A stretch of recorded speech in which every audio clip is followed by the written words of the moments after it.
Quand on regarde la carte des langues parlées en Amérique du Nord, il y a une région qui sort en particulier, c'est là. Ça, c'est le Québec et ici, on parle français. Mais comment ça se fait?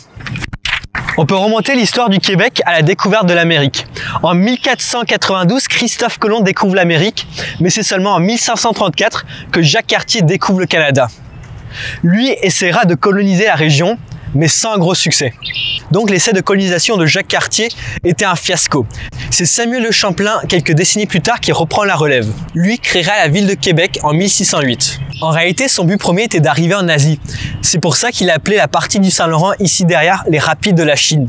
Il pensait que l'Asie était juste derrière. Alors la France perd la guerre de 7 ans en 1763 et donne sa colonie peu développée aux Anglais. La Nouvelle-France deviendra donc la province du Québec et continuera à vendre des fourrures. Elle restera même fidèle aux Anglais pendant l'indépendance des États-Unis. La province du Québec se fera couper en deux dans l'espoir d'assimiler les Québécois dans le Haut et le Bas Canada. Un peu plus tard, en 1867, le Dominion du Canada est créé. Le Québec est un des membres fondateurs. Ce pays va acquérir de plus en plus d'indépendance au fil des années et le territoire du Québec va rester intact. C'est donc l'histoire du Québec et pourquoi les gens parlent français en Amérique.